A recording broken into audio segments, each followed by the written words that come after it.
A medida provisória 457/09 permite que as prefeituras com débito no INSS, Instituto Nacional de Segurabilidade Social, parcelem suas dívidas em até 20 anos. Para falar com a gente sobre isso, estamos aqui com o deputado Luiz César Bueno, do PT. Como vai, deputado? Tudo bem, Luciana. É um prazer muito grande estar falando aqui com vocês. Deputado, o senhor acredita que essas alterações nessa medida podem ajudar as prefeituras, já que muitos dos prefeitos reclamam que o índice aplicado na dívida prejudica em suas gestões? Antes de falar sobre os débitos das prefeituras com o INSS, é importante fazer uma discussão preliminar sobre o endividamento das prefeituras brasileiras.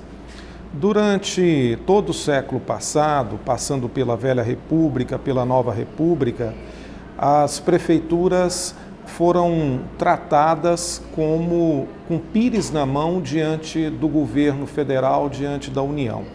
Somente após a Constituição de 1989 é que nós percebemos uma relativa autonomia das prefeituras, dos municípios, quando foi possível instituir o imposto sobre o serviço, o imposto sobre a propriedade, um conjunto significativo de taxas, que fez com que as prefeituras tivessem uma receita própria. Isso resolveu parcialmente o problema das capitais, mas em relação às cidades pequenas, por não ter uma economia ainda desenvolvida, essas cidades ainda ficou à mercê do governo federal, dependendo das transferências da União para propiciar o desenvolvimento. E a União tem feito o seu papel.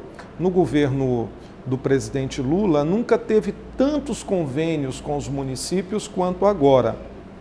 Nunca houve tanta transferência de recursos para a área da saúde, para a área da educação, para a área da infraestrutura urbana, para a área do turismo, para a habitação popular quanto agora. O grande problema é que com um mandato de 4 anos, que nós achamos que é muito tempo, mas na verdade é um mandato curto, nós não temos um processo de continuidade administrativa. Então, para receber um recurso da União, o prefeito vai lá e parcela a dívida com o INSS.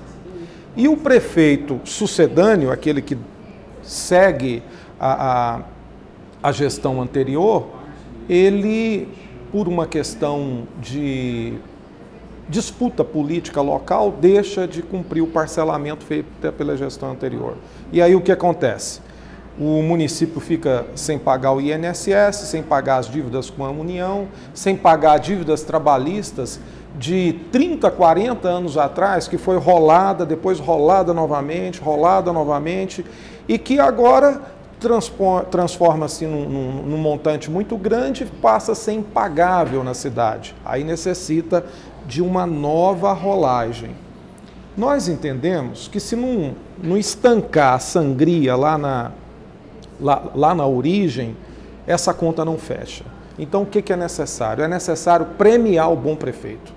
Aquele prefeito que paga em dia as suas mensalidades, as suas contas com o INSS, com a União, com os convênios, ele precisa ter um prêmio. Agora, esse prefeito, essa prefeitura, que por inadimplência e vários outros problemas políticos não paga as contas com o INSS, tem que repensar o modelo. Então, eu defendo essa medida 45709, mas que estabelece algumas penalidades, para que lá na frente, daqui 2, 3 meses, e não daqui 4 anos, como vem acontecendo atualmente, se esse prefeito não pagar o parcelamento, medidas efetivas de punição vêm a acontecer. Porque se não resolve o problema agora, daqui 4 anos temos que fazer outra medida provisória para parcelar novamente os débitos dos municípios.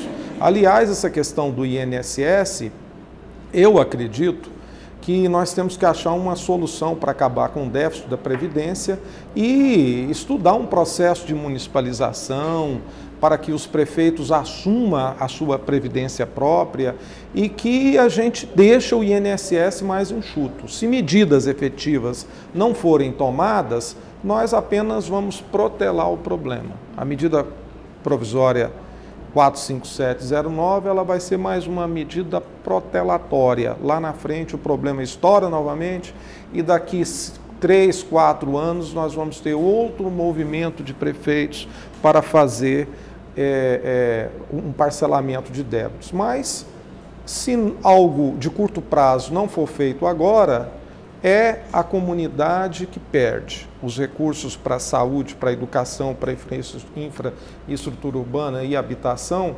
Eles deixam de chegar no município porque a prefeitura está com um débito impagável.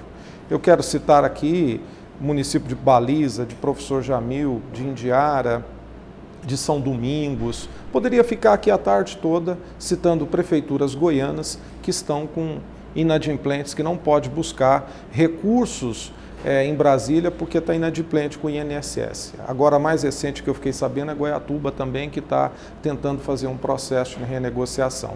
Então, de forma emergencial, é necessário. Agora, é importante ressaltar que é mais uma medida protelatória, que vai protelar apenas o processo. Se a gente não pensar urgentemente numa reforma tributária, uma reforma política, e concluir os processos de reforma no país, nós não vamos resolver também o problema de endividamento das prefeituras.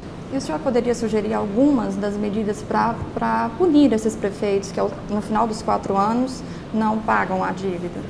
Eu acredito que são medidas radicais, mas entendo que atuar criminalmente os prefeitos que deixar de cumprir aquele tipo de compromisso que ele vem assumir.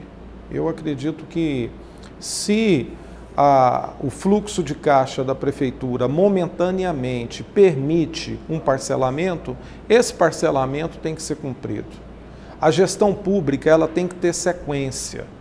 E o que acontece é quando um prefeito perde a eleição, existem casos no interior de Goiás, onde sumiram todos os arquivos, sumiram todos os computadores, sumiram todos os processos, todos os papéis. O prefeito chegou na prefeitura procurando a lâmpada para acender como se estivesse numa sala escura, né? Procurando uma luz. E ele fica ali, às vezes, 1 ano para tomar pé da situação. Então, existe...